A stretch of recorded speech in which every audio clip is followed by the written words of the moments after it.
Hello, and welcome to Sutro Sidetalk, episode 167. I am your host, Kamron Star, and not with me today is James Seelig. He is actually taking the week off because instead I have with me Miles Dill from Up to It, Down to It, Hey, how's it going, everyone? and also Chris Schneider, who is on our Spy X Family Communicate episode. Howdy, partner. And pretty much we are here for a specific reason. I got these two together because we all like one specific franchise, and it is called Mobile Suit Gundam. And we're going to be talking about 3 to 4, because one is literally like 30 seconds of stuff, Gundam series that occurred in both pretty much from 2000 to 2020, about really. And before that, we got a little bit of news, but pretty much, yeah, it's going to be a very Gundam-filled episode, one of two. There's another one that I plan on doing in a bit, but I'm waiting for the movie to come out into the theaters first before we even try to do that. Guys, I know we all love Gundam, but just real fast, actually, what got you guys into Gundam, if we could say that real fast? If I had to give the short answer, my cousin is very much into mecha, and he had a GM sniper. Ooh. And he didn't mind me playing with it because it was the action figure. It wasn't the Gunpla. Yo, And to be honest, I think that sets the bar for aesthetics I think are cool. Like that definitely, if I had one thing to encapsulate what I off rip like, it's probably the GM sniper too, like the olive green and then Hell the yeah. cool M16 rifle looking laser gun. Yeah, that was dude. gnarly. So, I'm down. so that was definitely it. Okay. I think I remember when I was like 4, I would always rent episodes of like and not like in any capacity, so I have no idea. Like I only rented like 2 VHSs. It was one episode, like one like VHS of Captain Harlock, and another one was of Robotech. And I never like branched out. I just knew that this episode had stuff happen in it, and I would always rent like these 2 VHS tapes at the Blockbuster. And the Robotech is where I'm going with it because that's like mecha, straight up. And I'm like, yes. And then fast forward, Gundam Wing on Toonami. Okay. Gundam Wing on Toonami, straight up. Like I saw that and I was like, whoa! And well, the rest is history. So yeah, like I don't know. The opening on Toonami that they have, because they have a different like instrumental opening, right? Than the Japanese one. For Toonami, they just have an electric guitar, like they have a full instrumental cover of the theme. And I just know that the guitar riffs like go hard as Heavy Arms opens up its chest Gatling guns, and it's like, and it's like, and I remember being like seeing that on TV and going like, this is the coolest thing I've ever seen in my life. And yeah, Heavy Arms is badass. Yeah, awesome looking mech. Okay. Yeah, and for the intro, they put all the money into, any show puts all their money in, any animated show puts all their money into the intro. And so the budget for the Gundam Wing opening, the rest of the show, you tell that they didn't have that much money. But the intro, so much money because it looks so good when like because they just have all 5 Gundams in that show do their signature moves in like super high budget anime intro fashion, and it's rad. It's rad. So okay, that's nice. Yeah, mine was pretty, like when I was a kid, I remember seeing Gundam figures at my friend's house. His brother made the figures and stuff, and I never thought anything of it. I was like, oh, cool mechs, and then I never cared. And I never really got into Gundam whatsoever. Never touched it, never watched it, nothing, until I was in, we were in Savannah College of Art and Design, and I had this roommate who's like, yo man, you gotta watch Gundam Unicorn, and we're gonna watch it together. And I'm like, all right, yeah, sure. Huh? Is that how I sound? A little bit. A little bit. Okay, no, I dig it. Cool. But we ended up watching Gundam Unicorn, and you were the reason why I got into Gundam. And I'm like, this is hell yeah, a crazy good show. And from then on, like I never really touched it again for a while, but then I'm Mhm. like, I'm gonna go through the entirety of Universal Century Nice. and watch it in release order and everything. And I went through so many shows. I've talked about pretty much all of them, all the way up to 8th MS Team on here so far, Okay. like bits and pieces throughout, like as I've gone through them. But yeah, it's gonna be what we're talking about, and it's Hell yeah. Oh, especially can I? fun that one of them is going to be Unicorn that we're talking about, because I get to Yeah. talk about how I watched it once Yeah. without knowing anything else, and then watching it again after watching everything else and being like, Nice. I That's understand cool. so much more now. Okay. But I gotta add real quick yeah, how Miles is also the reason why I saw Gundam Unicorn. really. Yeah. Yeah, because I Whoa. think Miles, you and I think we were having a chat one evening about like just like cool fight scenes, right? And it probably ended up talking about like cool shit in Gundam. We were probably talking about 8th MS Team and stuff. And you were like, "Yo, bro, listen, if you want to see some cool shit, like there's this," and you talked to me about the sequence in Gundam Unicorn, where all of the Xeon remnants like band together and attack the Federation base. And it's That was like, badass. yeah, you told me about that sequence. We'll probably talk more about it later, but that was the thing. And you showed me that clip, and I was like, "What is this from?" And you were like, "Unicorn, baby." And I was like, "Okay, time to watch it, I guess." So Nice, nice. I'm glad to have had a hand in both of this, yeah, both man. of these origin stories. Yeah, you're where it all begins. You're the catalyst, really. I um, just love the big robots. Yeah, that's dude. all that matters. So, real fast, before we do start the Gundam talk, I just got a couple bits of news to talk about first. And you know, of course, guys, this is Sutro Sidetalk. Every week we usually Mhm. talk what we've been watching and playing, as well as select news for gaming, movies, TV. And the two news pieces we got is the first one, I think, is gaming related. So the Tokyo Game Show occurred this past week, and honestly, looking through it, I don't really see anything worth really talking about, just because a lot of the games that were really shown at it aren't ones I'm normally interested in. But we got a small website tease from Hideo Kojima, who is also at TGS. And Jeff Keighley tweets out an image that just says, "Who am I?" And it's got a woman who's silhouetted that just says, "Who am I?" on it. And one guy on Twitter, Jose Molinas, was able to reveal it. And it is straight up the actress Ellie Fanning. And I guess she plays maybe Aurora in that live action Maleficent movie from Disney. And she basically plays Sleeping Beauty. But it's revealed potentially that she is the one behind the picture. And that's all we know, because it's Hideo Kojima. And we know that, okay, he's making something with Ellie Fanning in it. And we don't know what it is. And we also know that Kojima is making potentially 2 games right now, because he announced an Xbox exclusive game potentially. But then he also said like he's still working with like PlayStation and whatnot. So it seems like he's making a PS5 game and a series game that are both completely separate. I mean, Um, just I'll whatever they come out, right? I guess. It doesn't matter what it is, right? You're just like, Kojima's name is on it. Cool. All Look, right. I'll hear the way I see it is like I'll give it a look, I'll see what it is, but I won't like try to hype myself too up. Like I don't know. Dang. I I don't like being on a hype train anymore. It just makes me like antsy. So now I just live under a rock until the thing comes out, and then I'm like, oh, it's here. So awesome, great. I can just great. But I know that Okay. for a lot of people waiting is like half the fun. So I'm not saying that that's bad.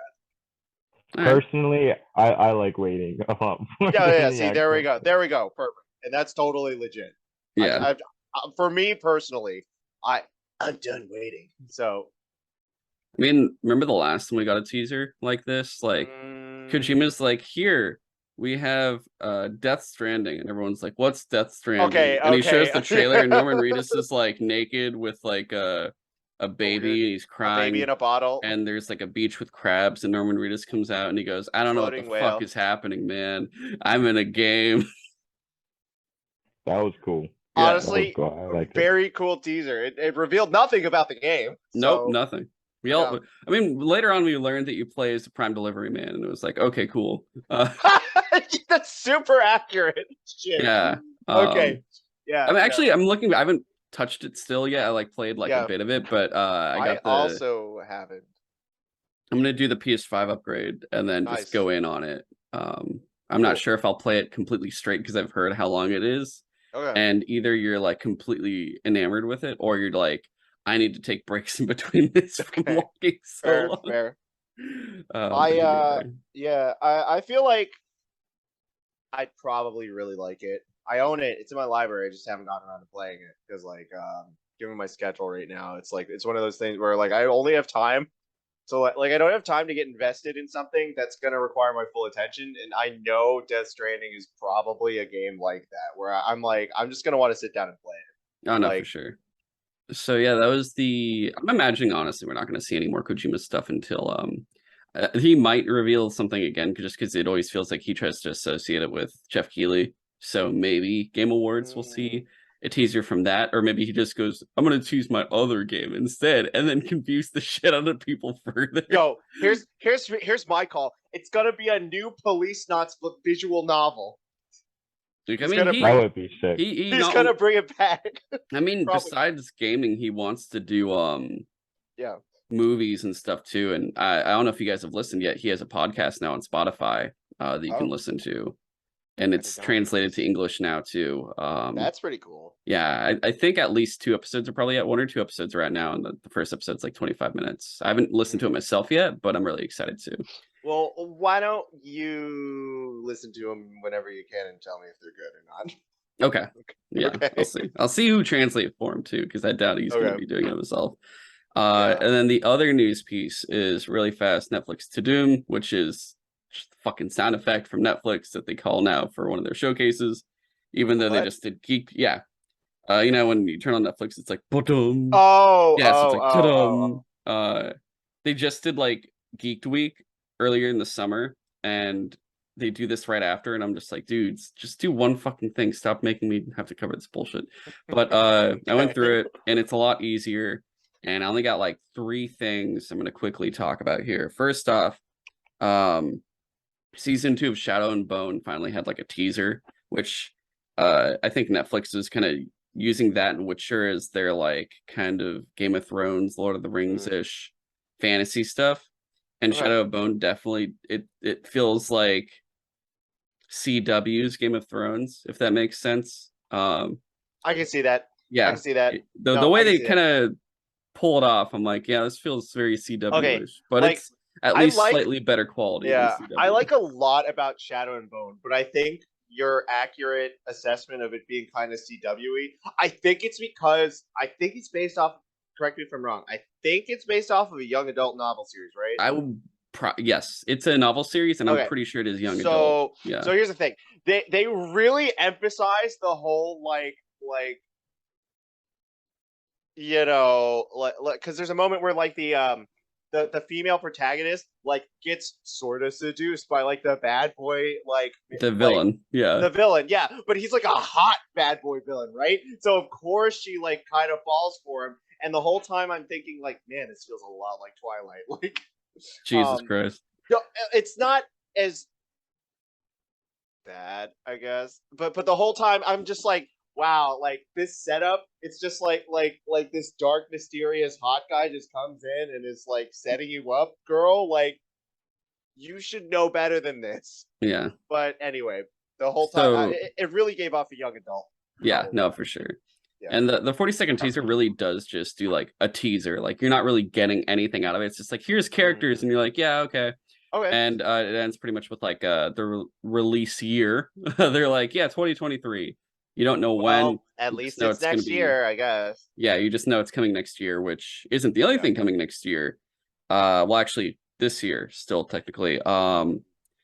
The show I kept forgetting about because I kept forgetting they were doing a spinoff, but the Witcher Blood Origin prequel show is coming in December, and it's got like a little poster with like a sword on it and stuff, but it's just it's set like 1200 years before the regular show. and it's gonna be interesting because it's not really part of the novels that were already made, so it's kind of like new territory For The Witcher, you said? Hmm? This is for The Witcher? Yeah, it's called The Witcher Okay. Blood Origin. It's just to Okay. be the origin of the Witchers, and whatnot. Mm. And also, like, I think they're gonna do the origin of the big I forget what it's called, but the big event that the merging of The spheres, I think. conjunction, or The conjunction, yes. Where all the planets like collide and all the monsters and people like fly in. It's really like it's supposed to be like Conjunction, the huh? people from Earth fall in there. Because it's I think the Witcher world is straight up just elves and dwarves and stuff. And then or at least just elves, and then the humans fall in from like Europe or something, and they're like, oh, what the fuck? And Okay. monsters falling from another one and all this other shit. And then the elves are like, don't take our land. Come on, guys. So it's called conjunction. Yeah, the conjunction of spheres But is now when tell me, what's its function? conjunction. Conjunction, I junction. think What's your yeah, function? Anyway, I Yeah, sorry. got but it. the I show got it, itself Chris. is called Blood Origin. All right, Yeah. got it. Okay. And that comes out in December, so that's actually much sooner than I expected. And then I just remembered All right. they came out with that animated movie that's about what's his face? Vesemir. It's called Night of the Wolf or something, and I still haven't watched it. I completely forgot about it, and it's been out for like almost a year now, so I should probably get to that. And then they did say in the summer is when season 3 comes for the actual mainline Witcher show with Henry Cavill. So Nice. yeah, Do you that's like really that show? honestly. Do you like that show? I haven't seen it, but do you like it? I think it's okay. I'm Okay. not like super grasped with it. Like I enjoyed the first season more than the second. I think the second season either I don't know, the second season just kind of felt okay, but I'm also coming Okay. into it not having read the books. So Okay. I You've really played the do. games? Have you played the games? I played 3. So I played Witcher 3 and then I watched the Okay. Netflix show. That's all I've done. I do Okay. plan on reading the series though, and then going back to either attempt to play 1 and 2, but I might Okay. just go through the stories of it instead and then replay 3. Mm, But yeah, that was the Witcher Netflix. We'll just wow, that get was a little yeah, that's a yeah. little off track. We'll jump into Gundam now though, guys. And starting off with Gundam Igloo. So this show, like I said, it was very interesting. Like I've gone through all the different other Gundam shows, release order specifically with Universal Century, and it was fun kind of going through the eras of like, you know, starting off in the late 70s with the original anime, and I'm like, wow, this is like one of the earliest animes. This is really cool. And getting through like Zeta and ZZ in the 80s and Char's Counterattack at like the end of the 80s and whatnot. And moving into the 90s, seeing like Victory Gundam and 8th MS Team. And I'm like, wow. So growing up, if I had watched Gundam, I would have specifically, I don't know if I would have watched Victory because it was like during the first half of where I'd be Yeah. like 3 or 4. But like 8th MS Team, I realized I was like, oh my God, if I had watched when I was a kid, it would have been 8th MS Team. And I'm like, that's really Yeah. cool. And I noticed like, oh, okay, so there's a show called Igloo, and it's pretty much the entire duration of the 2000s, like the entire first decade of the 2000 era. And it didn't like click in my head for a bit that I'm like, oh, right, these guys are probably rotating between different universes. Like they have Gundam Wing, Gundam Seed, G Gundam, all these other different Gundam franchises that they're probably Oh rotating man. in between. And I'm like, oh, okay, that's why there's not that much Universal Century. But I'll check out Igloo. And I learned like, okay, this is not what I thought it would be, because I'm thinking it's like 3 different full series. And I get to like the first one and it's like 3 episodes. And I'm like hour long or something. And it's like, no, they're 30 minutes. And I'm like, oh, okay. So 3 episodes that more or less make a movie, and they do that for all 3 seasons, but each season is a little bit different. Like the first 2 are connected where so altogether this series, when you put them together, it's 9 30-minute episodes. And the first season is connected with the second season, where you have this kind of experimental ship, or the ship is got an engineer on it that keeps experimenting and doing tests on new weapons that they're trying out in the war. And they're testing them on like Federation battles and stuff. Like they'll enter and this is a Xeon ship. So they're trying to fight the Federation, and they're like, we're going to test these different weapons out, and each weapon is tested by some different specialist in something. And it's a very ridiculous show because one is, I guess, it is the fact that each time this episode happens, it focuses on that character that is testing that weapon, and it always ends the exact same way where they go, "I'm dead," and each fucking dude Wait. dies each time. Wow. Each time. That's actually kind of cool. Yeah, and then they go, "This weapon didn't really work the way we wanted it to," or something. Like the first season, the 3 episodes, the first episode is a space cannon, and this like they're pretty much being obsolete soon, and the dude's like the last one on the ship, and he's like, "I'm gonna use it till I die," and then he's like, "I'm gonna die." Like the space cannon explodes. It's ridiculous. Okay. The second one is straight up just a tank, and they use that, and it's like this cool super tank, like a gun tank or a tank. Tank. Just a big super tank. Not just even a big super tank, and they use it to like fight. I think either other tanks or a mobile suit. I don't recall. And then the final one of that season is a Zuda mobile suit, and the Zuda mobile suit is at the same time where they're trying to really this is basically the Pepsi to the Zaku. What? And they're like, yeah, it's very similar to the Zaku, but it's a different type of model where they're like, one of these two is going to go into full production for the Xeon. Okay. The Zaku wins out, and they're like, we're going to do. Oh, Zaku's you instead. mean that the Zaku is the Coke and this was the Pepsi? Yes. Okay. And they pretty much have like 3 Zuda units, and you're like, oh shit. And they're like, yeah, these are all we got. We're not going to produce anymore. Sorry. And like the pilot basically explodes with that one too. Jesus. And they have like God. It's funny because they have 2 more, and they go, you know what? We're just going to let you guys keep those 2 Zudas, and they'll be your ship. Like they'll be the ship's protection is these 2 Zuda mobile suits. Oh, you mean the 2 models that didn't make the cut? Yeah, and it's funny because they actually function well, but they're just like, we like Zaku's more, pretty much. But it's a cool little like origin of like that there could have been something besides the Zaku's. I guess it was interesting. I should preface this by saying I have not seen Igloo, so all of this is new information to me. Anyway, that's all. Miles, go.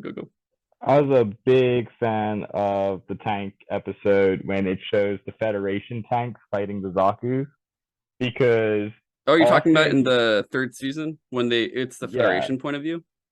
Yeah. Ooh.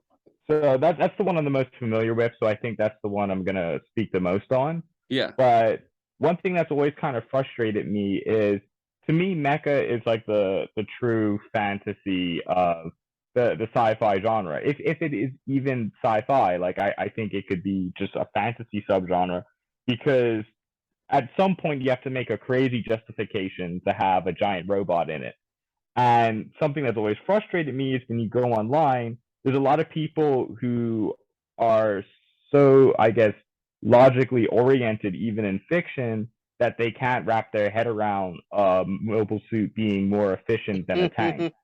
And something I think that's genius in Gundam, and one of the better things I've ever seen in sci-fi, is Gundam probably has one of the best justifications for giant robots, and that is these new reactors that have enabled, I guess, the proliferation of space technology and colonization.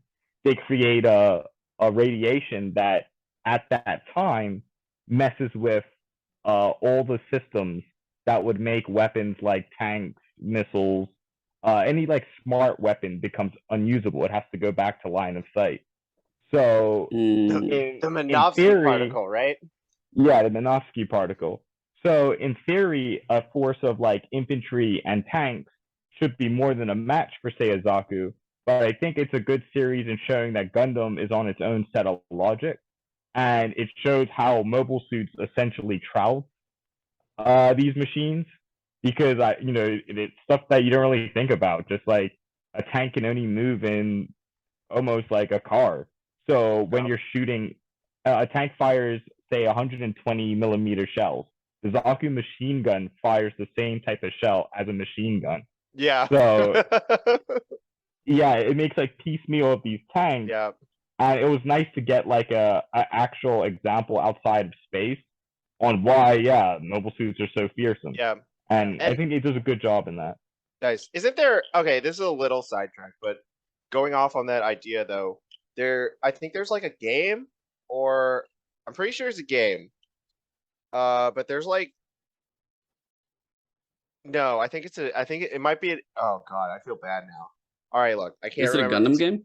I can't remember if it's a game or a short series. But basically, here's the thing: the premise of the story from this either game or short series is that it follows a Federation tank battalion in the 1 year war, and I think it's in. They all die. Do they all die? I think they do all die. Is that Igloo? That's this one. This is what Miles is talking about. That's fucking awesome. This is the exact one, yeah. Okay, well this was yeah. Then what I saw, the little bit that I saw was from the Federation point of view, and it's basically how like this tank battalion ends up being able to take out like several mobile suits with extreme difficulty, even though they're a tank battalion. And it's like, yeah, like a battalion like ends up losing, like they take out like from unit to unit, like they take out a small number of mobile suits. I think it's like three. It's like 3 mobile suits. I think it's actually like 3. Yeah, and then it's like straight up like 20 tanks. So the first 2 seasons are very much connected, and it's from the Xeon point of view.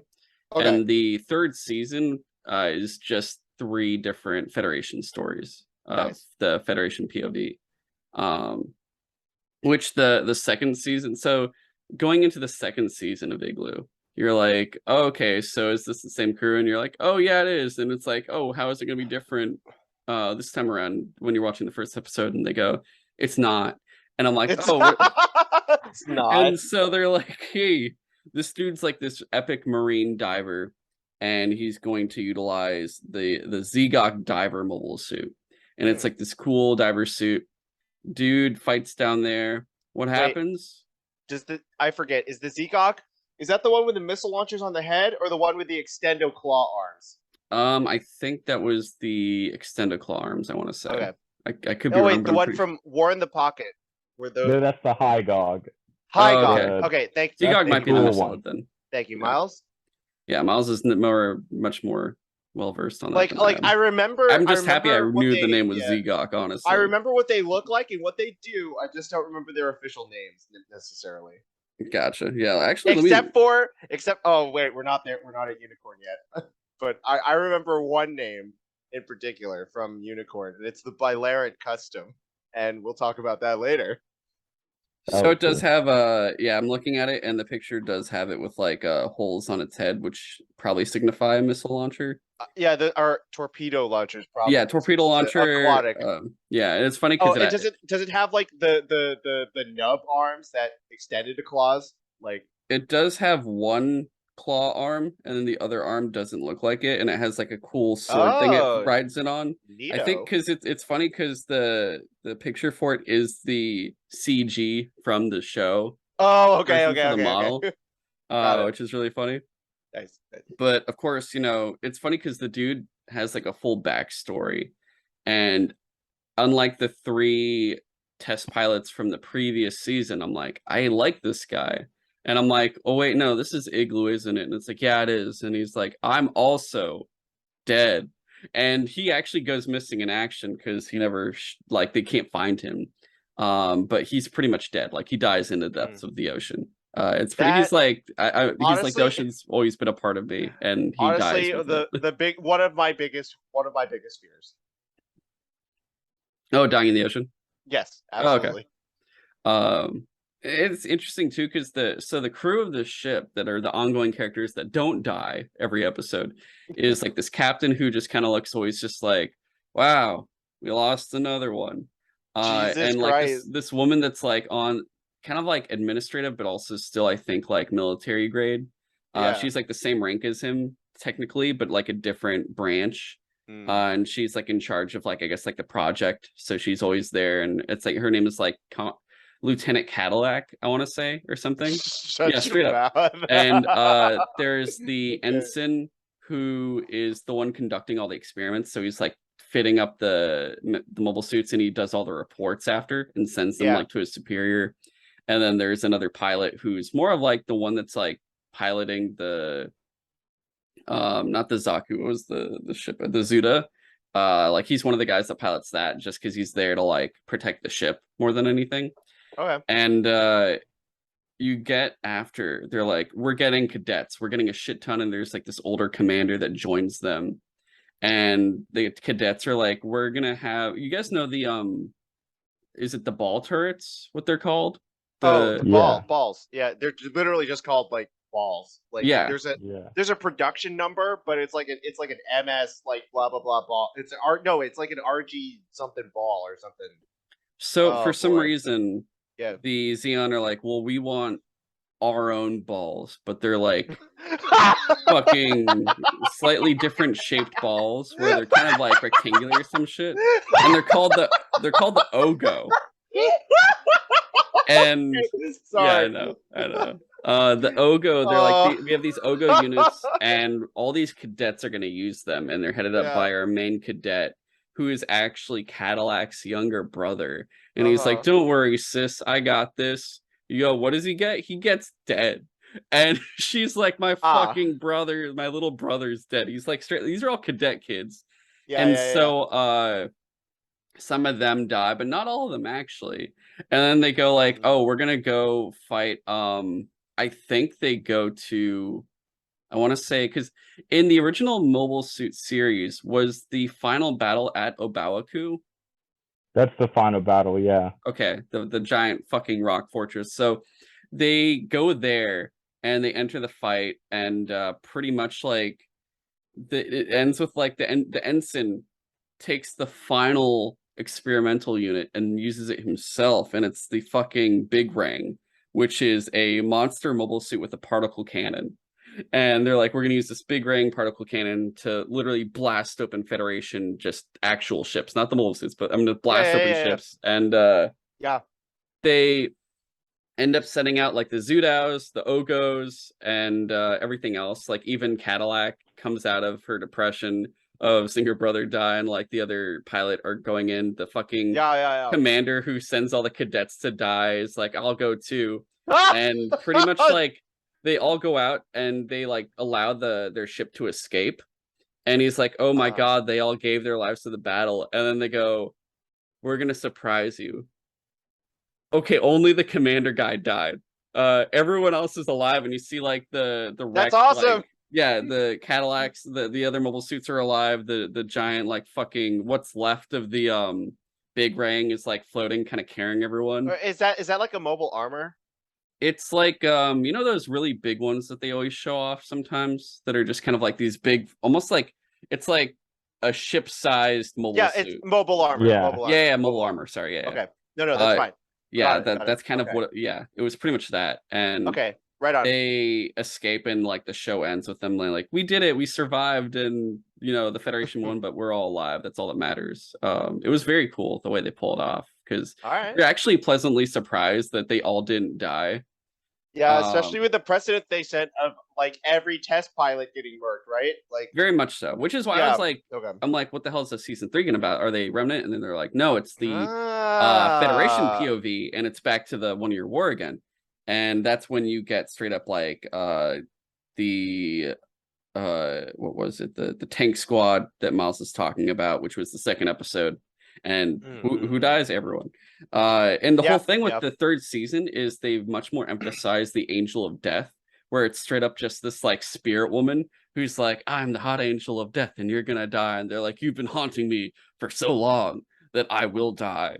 I'm sorry, what? Wait, yeah, it's fuck? There's like a CG, there's like a CG like lady that's just there, and she's like, I'm death. And you're going to everyone around you dies, or you will die. Oh, this is why I hate new types. It's because of this ghost shit. Okay, sorry. We'll get into that later. The first episode though wasn't the tanks. It was actually an anti mobile suit tactical squad. So it's straight up dudes with like mortars and rocket launchers. They get fucking destroyed, but they're able to at least also take down like the Zakus and stuff. Now I have a question. Yeah. Do any of them get into a situation like Shiro Amada did in 8th MST, where he fucking sidesteps a Zaku machine gun? Do any of No, all they do is die. Like they third season is straight up no one lives the series. Okay, because now here I bring this up because Shiro Amada should have absolutely died to that, even though he sidestepped that bullet. That was like a 120 millimeter shell. Like that should have ripped the skin off of him. I mean, his service doesn't it cost him an arm and a leg? So okay, literally, he should have lost way more than that, way sooner. Is what I'm getting at. Understandable, yeah. I mean, that show. I would just want to say that show. The final episode of that show was great show until the last episode. I was like, what the fuck am I watching until the last episode? Shit gets a little crazy in that last episode. I think what killed me was like I watched Victory Gundam, and it was out of all of the Gundam shows I watched, it was easily the most depressing one. Where they're like, hey, we're gonna make sure you're depressed 24/7, and I'm like, that sucks. Because they're like, here's this all-female squad of pilots called the Strike Team. You want to watch them die every episode? And I'm like, no. And they're like, well, too bad. And I'm like, oh no. Well, Kamron, thank you for telling me about that, because I'm not gonna watch that now. It really is. It's like it's supposed to be the farthest, like in the universal timeline. It's the farthest like along in the future, where they're like, oh, it's the Zanskar Empire, and I'm like, I don't know what the fuck that is. But it's very, very. It's the Shit most goes bad. Yeah, shit goes bad. So the final one, this was actually interesting. The final episode was gun tanks, and it was a 3 gun tank squadron that was basically the Suicide Squad. It was like 3 that were like treasoned or whatever. So they're like, you guys just go and do stuff till you die. Oh shit, that's cool. I like that. And the leader is this woman that apparently she was in it because this guy stole secrets.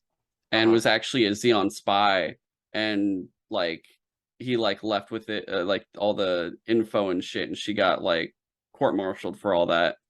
And so she knows that he's been designing these like big kind of moving trawling bases, kind of like similar to a sand crawler, but a massive like basically giant fucking mobilized base fortress. Is it like a white base that can't fly? I guess so, yeah, more or less. Like a land battleship. Yeah, land battleship. And they're trying to destroy these, and she's like, he's on one of them because he designed it. And it turns out that he's actually a spy the whole time. So he's actually working for the Federation, but she has no idea. And she kills him. Yeah. And it ends up like, I think the way she kills him is she straight up suicide rams his land ship with her own gun tank to blow them both up. But like her squad dies throughout the episode. Yeah. And then they take out one land tank, and then they're like, there's a second one. They're like, oh fuck. And then that's pretty much what causes them to die. But that one is very epic, and it's just they just emphasize tragedy. Like the entirety of Igloo is just like, hey, we want to just focus on tragedy and keep enjoying it. And I'm like, okay, great. Yo, that seems like you definitely see that shit a lot more in anime or in Japanese animation than you do in animation. In animation from other parts of the world, yeah, definitely. Something like that. It's weird. It always struck me as they're trying to reconcile that they're promoting war through these ridiculous toys. So they always want to have a lesson at it. And I do appreciate it because in a sense where Star Wars is so saturated with happy endings that people are shocked to see a downer. On the flip side, I get really excited in the Gundam series if my favorite character survives. Yeah, that is true. It really is like it is like Gundam really is anti-war because you're like, this is so cool, and then they heavily emphasize this character you like is going to fucking die, and 80% of the time it happens to also be a woman, and I'm like, why are you? I know. Gundam loves killing girls, and I'm like, why? Can we talk about Unicorn now? Well, in a sec, very soon. I just want to finish off with at least like my portion of Igloo. Igloo was very interesting to me because it was incredibly strange, where it comes at a very strange time. Like when you're looking at the era it came, it's the 2000s. It's straight up like you had 9/11, and then you had Igloo, and then like it's not until like 2010 when Unicorn comes, but it's like this early 2000s time where all of a sudden there's no Universal Century besides this. You're getting like Lord of the Rings, you're getting a bunch of other like movie franchises that are going on, like Harry Potter and whatnot. But uh the animation portion, like you're coming off the 90s. The 90s, you have Victory Gundam and 8th MS Team, and they're very much like traditionally drawn 2D animation. And you get Igloo, and it's just they're like, hey, we're gonna try out CGI like everyone else's. And it comes out, and you're just like, holy shit! Like I go back and I'm watching everything. Like I watched all the other Gundams, and they all hold up, even the ones in like the 70s and 80s. Like you feel Yeah. like they feel like put together. And even 8th MS Team, I'm like, oh my god, this looks fucking fantastic. It's from the 90s, but it looks great. Yeah, dude. And I get to Igloo, and I'm like, E- fuck, this looks not, this is aged. Like this aged where you open it and you go, this isn't wine, Yeah. this is garbage. Holy Yeah, shit. this, Like this it's is not just rotten. This is rotten grape juice. yeah, Sir. and I crack up because it's still like entertaining. And Yeah. it's the difference though, where at least like, all right, you watch the other ones and they feel good, whether it's people or mobile suits. In this Yeah. one, I do like it, the mobile suits in CGI do look cool, but then you get to a human, and when you see the human, you're like, fucking Okay, like, god damn, dude. The humans is where it Yeah. kind of throws you off, like the voice sync and Alright. everything else, even though you're watching it in Japanese. So it's the native language, at least the animation's supposed to be designed around, but still it's like too much. Yeah. It felt No, very I feel that. strange, especially then you go after that, and then the next thing is Unicorn, and you just feel the very big animation jump. Oh my god, yeah. So it's a whole thing. But before we get to that, Miles, I know because you watched at least some of Igloo. Did you have anything on the show itself? To be honest, just the tank part. Mind you, that one I haven't seen in quite some time. Something I remember is, I guess, going from like 08th MS Team and War in the Pocket. I've always enjoyed I don't mind the agile Gundam shows. Like I actually like the origin with the more agility they have, because it makes it look like a super weapon. But I do also like the hulking machines that do have problems and such. So I was kind of shocked that Igloo adapts these gritty stories, but I think that's almost the most fantastical the mobile suit movement gets in the Universal Century. Mhm. Like they're doing absolutely absurd things, or like these huge Yeah. Xeon egg-shaped dropships are doing like 150 G turns, and then like deploying all their troops and stuff. So that was pretty funny. Very bizarre, but at the same time, I enjoyed it. Like I'm glad it exists. Gotcha. Okay. So next Anyway. up, guys, is Gundam Unicorn, which yep. This one, All right. all three of us have, I would say, a lot invested in, I've and got so many things to say. this one too, like I said, this is the one that got me into it via Miles, and watching it again, it's just like insane how different it feels. I'll just like, I guess, start off with that. Like, I remember, Miles, when you showed me this show, we were treating it kind of like Saturday morning cartoons when we'd watch it, where we'd straight up like make our food, and then we'd sit down and just like watch it, because that's cool. I think we had a few episodes, right, where we could watch them all, or we like watched them pretty much back to back, and then we caught up, and then it was like, oh, these release like once every 2 months or something insane. Yikes. And it, because the episodes were what, like an hour and like over an hour, I think. Yeah, I think they might have been 50 minutes, 56 minutes. Yeah, they were pretty pretty long. Was it like the reboot Ghost in the Shell movies, where it was like the extended? Yeah, Ghost in the Shell. Ghost in the Shell Arise. Sorry, Ghost in the Shell Arise. Unicorn had 2 versions, so it starts off. It was a 6-part OVA, where each episode was like around 50 to an hour, and then after they re-released it as like a series, so it was like 22-minute episodes, and there were like 12 or 13, like 12 to 16 episodes or something. Okay. But the OVA was like the way to go. and pretty much like we'd watch it like that. And I like I said, I'd never watched any Gundam, so I had no idea who any of the characters were. That's And okay. They were all new, so well, some weren't, and actually, some you're right. You're right. 'Cause they referenced a had, lot of stuff that I didn't understand yeah, too. they And did have Commander Bright, so that's true. I yeah, forgot about that. and because I remember we're watching it and Miles sees Bright and he goes, "Oh my God, it's Bright!" And I'm like, I don't know who the fuck that is. And Yeah. just went through it and I'm like, that was really fun Yeah. thing. Like I Dude loved hasn't it. aged today, baby. No, Like, it was great. Yeah, he didn't. And then coming back now after watching pretty much everything that had come out so far, like the only thing I think I had watched like a little bit of Origins, but that was way back when. Like that was the thing we yeah, watched after. I think when Miles and I were still at school, we watched part of Thunderbolt, or at least the first season nice, specifically, nice. and then part of Origins because then the rest came out afterwards, and Ooh. I wasn't watching it on my own. Wait, Kamron, I got a question for you. Okay. Yeah. So after watching, so you saw Gundam Unicorn first. Mhm. After seeing like the after getting your dose of the Gundam history and knowing who Char is, what are your feelings on Full Frontal, the antagonist from Gundam Unicorn? Well, okay, so it was very funny. Yeah. We were watching it, and Miles and I were joking because Miles had shown me clips of like after watching a bit of it, he's like, "Yo, that dude's like Char," and I'm like, "What do you mean? Who's Char?" And he's like, "This is Char," and he shows me a bit of clips of like Char's counterattack of like armor on Char, and he's like chasing him on the fucking horse at that country area and stuff.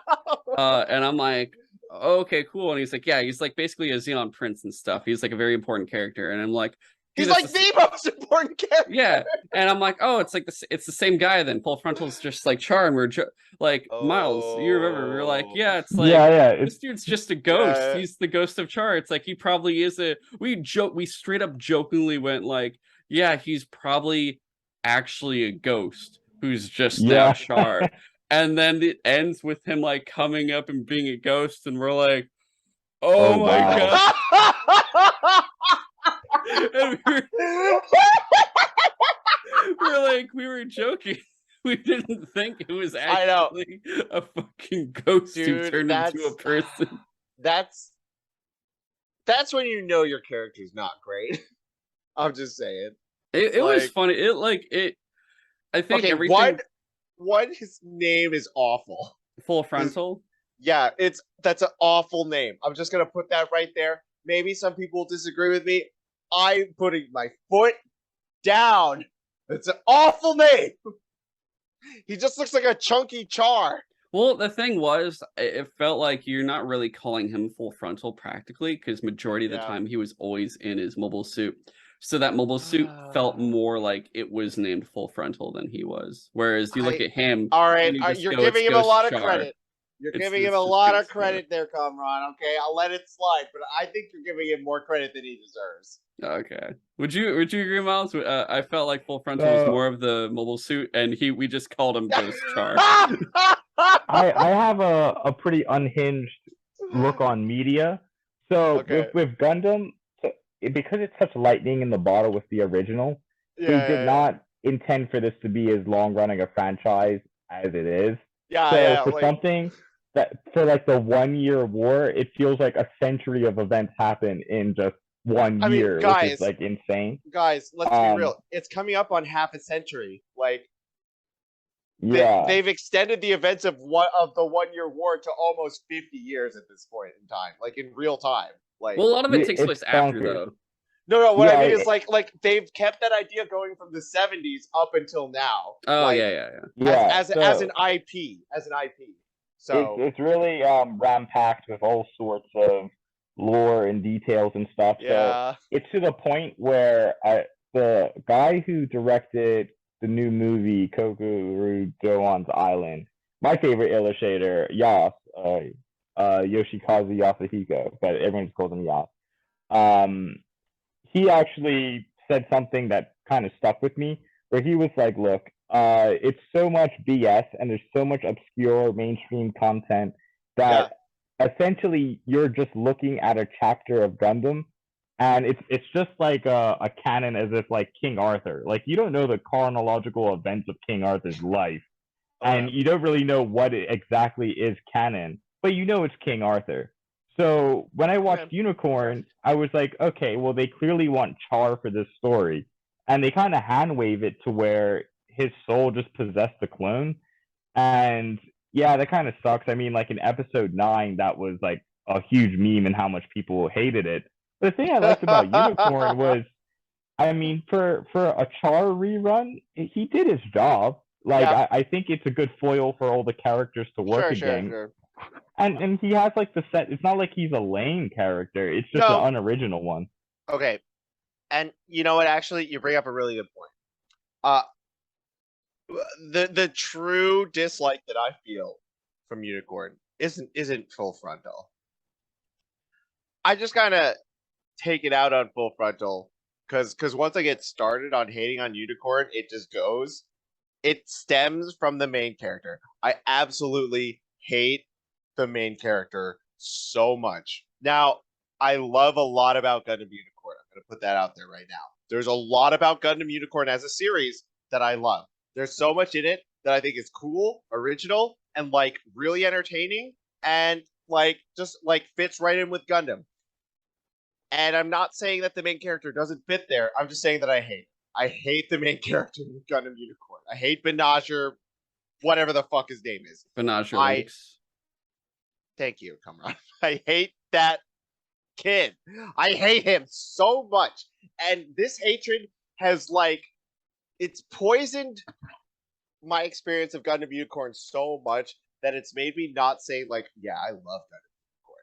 Because honestly, there's enough in Gundam Unicorn where I should be like, yeah, I'm a fan. But a lot of it just rewinds back to the main character. I hate the main character so much. And he's so pivotal to the story, and because he's the main character. And he interacts with so many people, and it like affects so much stuff, again, because he's the main character. But like, it affects the show so much that I can't like legitimately say, yeah, I like Gundam Unicorn. I have to like hit those breaks and say like I like parts of Gundam Unicorn. Now before I elaborate on that, does anybody else feel the same? No. Okay, that's fair. That's fair. I think Benager to me was very easy to ignore. Unfortunately, like I don't remember much about him. Yeah. All the other characters I think shined a lot more. Yeah. Absolutely. It's one of the first times I call it video game syndrome now, where it's just some shows and stuff just feel like cutscenes. Yeah. Like it feels like you're missing so much of the story, or like you just missed the level.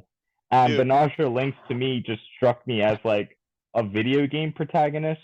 Yeah. Because he's like pretty lukewarm on everything except for like that one moral that drives the story forward that he won't compromise on. And here's the thing. Oh, sorry. Go ahead. No, finish. Sorry.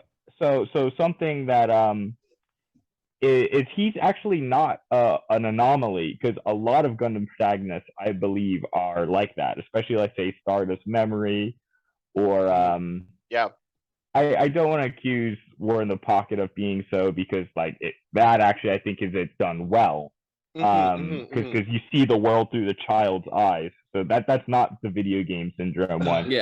Absolutely not. But I guess going back to Benager, say contrast that with Amuro, I think it's kind of annoying that people, I guess in the last 20 years or so, they want to do war fiction without soldiers, which I think has become a very glaring writing problem. Yeah. Because here you have a war fiction, and when you don't put soldiers in the cockpit, they just keep making too many irrational decisions to the point where it just falls apart. Oh my god, Miles, you just summed up what I've been unable to like express. Like, yes, absolutely that. Because like Amuro was part of the Federation, right? No. Right? Yeah, technically. Well, not for a while. Initially, he wasn't, and then he more or less joins up. Oh, okay. Well, let's you know what? Amuro's the OG. He kind of gets a pass, okay? but like Benager, right?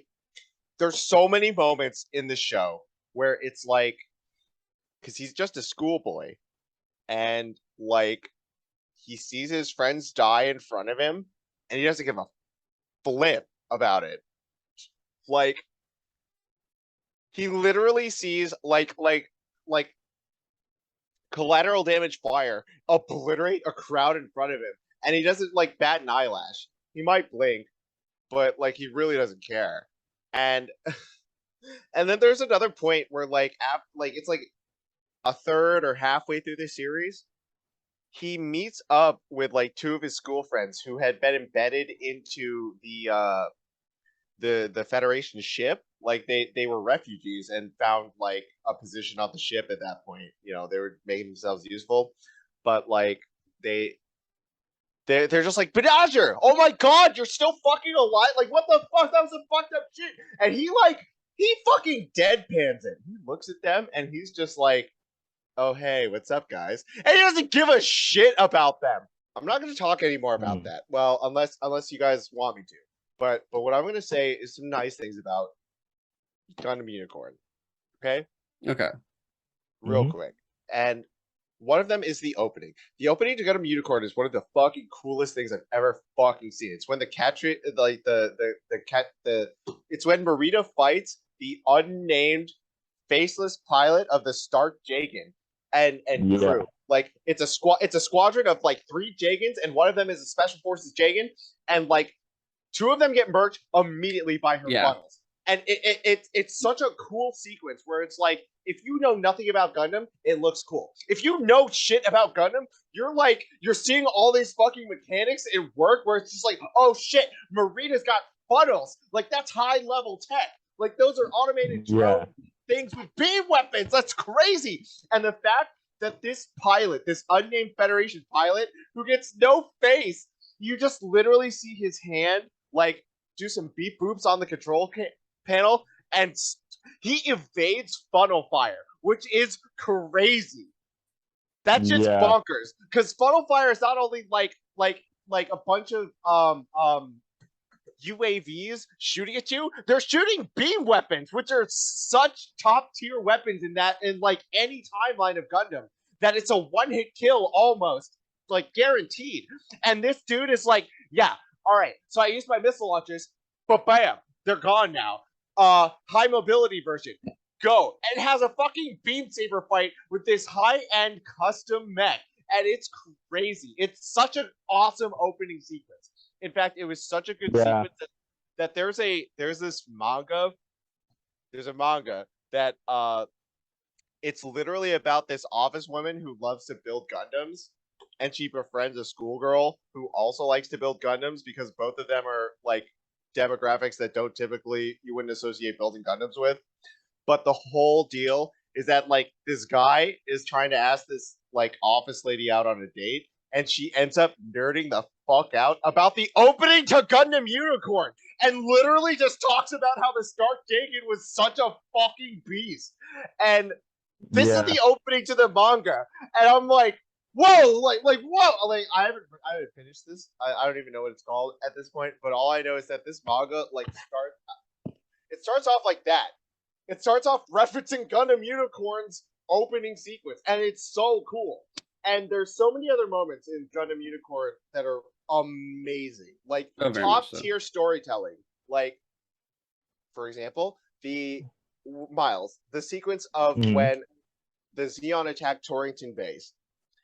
Yeah, super rad. You don't even see you see no faces of any of those pilots, of those Zeon warriors, but you get all the storytelling you need from the way that they pilot their fucking mobile suits. They fucking go in and they're like they don't just go in to get the mission done. They go in with the intent of revenge, because they go in with their fucking like their heat sabers and heat hawks and shit. They go right for the cockpit. They fucking go for the kill shot. It's like they can disable the mobile suits. They can incapacitate them, but they're like, no, we're taking these pilots out forever, and they fucking go right for the pilot seat. Like, I always thought that was so brutal. Yeah, it was incredibly brutal. Like, there's a gun cannon variant, right? what ends up happening is that like 3 Xeon mobile suits like do like a drive-by. Like one of them cuts off its head, another shoots off its arms, and another just stabs it right in the pilot cockpit. It's crazy. It's so good. Yeah. And like there's another moment where the Bylaric custom comes out. The Federation like secret weapon that's hiding in a hangar that basically turns the tide of this fight. Because like the Xeon are rolling up and they're killing every single GM and gun cannon that that Torrington base has on station, right? And like all of a sudden there's this Xeon soldier that like he casually shoots a grenade round into a hangar, turns away, and then gets lit up by machine gun beam fire. And then the Bylaric custom comes out. And there's so much storytelling that revolves around this fight with zero dialogue, like zero characterization of like faces. It's just the actions of the mobile suit.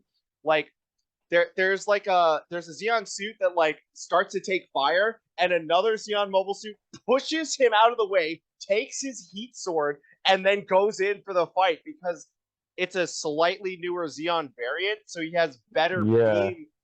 He has better protection against beam weaponry than his ally did. And he's like, no, you get out of the way, bro. I got this. He doesn't got it. He absolutely gets murked. But, like, they go for it. Like, it's there's so much, like, good storytelling in this show. And a lot of it is wasted on, like, their overt storytelling when it comes to, like, the main character. And it makes me really sad. Anyway. So, like, I guess, yeah, looking at Unicorn, it was incredibly interesting to rewatch and really just check out again, because when we watched it, Miles, I want to say, was it 2015 or 2014? Yeah, I think so. I think it was 2015. Okay. Actually, no, 2014. 2014. It was 2014, right? We were still at the lodge, right? I think. Yeah. We were watching. Yeah. So it's been about 8 years since I had last seen this, and trying to remember everything that occurs. And, some things were jumbled up a bit. Like there were things I remembered purely like spot on, and other things where I'm like, oh, okay, this is a little bit different than what I remembered for it and everything else. And it's been also interesting watching certain shows. Majority of them I try to watch in English. This is one of the few anime franchises I watch, at least if I can, in English. And then others, like if I'm forced to watch them in Japanese, like Igloo is Japanese, ZZ was Japanese, Victory I think was Japanese, but I can't remember. And then I just watched Thunderbolt in Japanese. But this one, like, remembering exactly how some of the characters were talking to, I was like, but it felt even better hearing it now than it was then, because it made so much more sense, and it felt much more improved, especially after watching, like, let's say Zeta Gundam in English, where they're like Camille, and I'm like, fuck. Like that one. Okay, so without really getting into, because I don't want to tangent it for Christopher Benager, but like after seeing everything with, like, let's say Camille in Zeta, watching Benager was much more I guess doable in a serious sense, because Camille was like, I if anything, I was always cracking up with Camille because I was like in disbelief more than anything. Whereas for Benager, I felt like I was getting a lot more like, this dude just hates it when people kill each other, and I'm like, okay, I get it.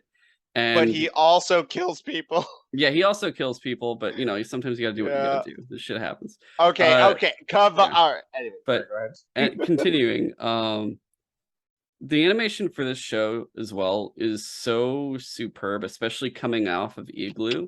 Like, just seeing the boost in quality, because at the same time too, you have to understand, like, I've been watching all of these shows that are all these previous entries of Gundam that are from different decades and different eras, so I know the animation style is completely different, but at the same time, I've also been watching more ongoing shows like Demon Slayer, Attack on Titan, Spy X Family, all those different ones that are all modern. Totally. And kind of seeing the differences in those animations, where Unicorn finally shows up and is in those animations vein of all these modern ones, but even in certain aspects, absolutely outperforming them, where I'm like, I could be wrong, but I'm like, why does Unicorn feel like one of the best looking animated series I've ever seen? Okay. Period so far. Straight up, dude, it is. Like more than Demon Slayer, more than others. I just spent I feel like I just spent 10 minutes shitting on it only for the character, but visually it's amazing. It's incredible. Yeah, You're not wrong.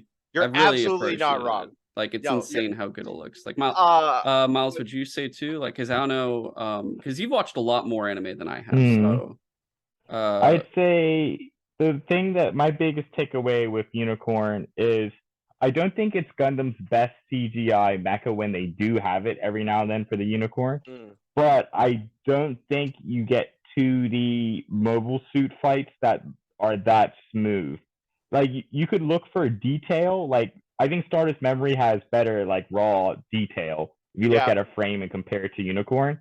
But Unicorn, I think, takes the cake because it's like diversity of suits. There's like tons of different, wildly different suits. Also, the characters they all have their special weapons, and also choreography. Absolutely. Yeah. Miles, were you said something else? Please continue before I go on. I would say Unicorn, I think, is my second favorite for character acting. I think the Origins got the best character acting. Just has like he designed the characters and most of the world and stuff. So I think he's got the best feel for how the characters behave in it. But Unicorn's a solid runner-up, though. Unicorn has some really, really cool, fluid movements.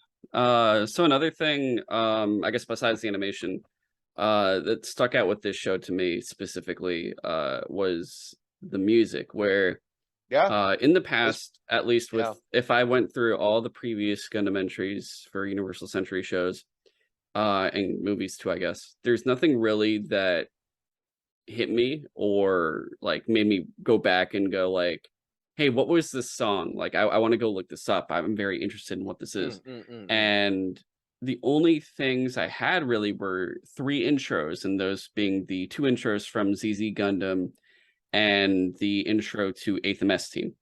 And besides those, like there's nothing ever. And Unicorn doesn't really have an intro. Unicorn doesn't have any of that. It just pretty much cold start. Like it just goes into it very much so. Like it has an ending song, but it's still like hitting the credits. Like things are still happening when the credits hit in that song. I don't remember what it is. But each one's different. It's not the same thing each time. Each one's completely, because they kind of do that film style, the way they end it, just due to the film, each episode's length. And the music in this one is so superb, where I've re-listened to many of them, like the Unicorn theme. That's I think they utilize it in multiple episodes, but it's like Benager is controlling the Unicorn, and it's that music that sounds so hopeful and bright and full of really action and all this other stuff. And they utilize it during, I think, parts of Torrington as well. Dude, but I can think of like, I don't know if it's a theme, but I can think of 2 moments where the music was like this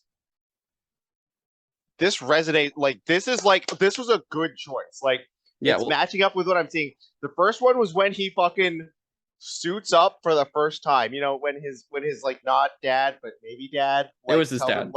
It was his dad. Tells him to get into the suit, Shinji, and he fucking does it. That score was so good that I was like, oh, like I buckled the fuck up and I was ready for like just to love the whole show. I was wrong, but that's okay. A lot of people still like it, and that's okay. But I was like, that moment where he like gets into the suit and the psycho system boots up and like the visuals come up, like when he first gets into the pod, that moment with the music made that moment like chef's kiss. The second moment was when during Torrington Base, like you just said, like the moment I'm thinking of in particular is when Kirk's like tries to save like one of his comrades, and he has to put away his like scope, and he sees just like an explosion on the ground. Like it's where the music kind of picks up. It's where like the Xeon are like, okay, they're losing now. Like they had Moxie, but the tech they're working with is just not up to snuff. The element of surprise is over, and now like more of the Federation forces are being mobilized to do a counteroffensive. Exactly. Like the special forces confettis on like the flying skiffs or whatever. Yeah. Like they show up and kind of help The turn the Londo Bell tide. unit, yeah. Yeah, exactly. Like there was a moment where like the music gets like it like picks up right there, and I remember it's like almost in sync with when he puts away his targeting reticle and sees like the explosion of the friend he was looking at. Like that moment there is when like the music. I was like, this is a fucking good show. Like this is a good show. Like no matter what other criticisms I have to say about it, like it is like legit. It's legit. Anyway, sorry. Go ahead. I like it. It's one of those moments where you're like, this was worth watching.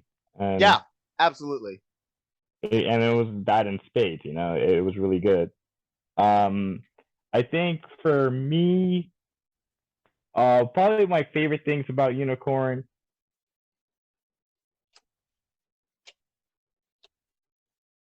All sorts of different scenarios.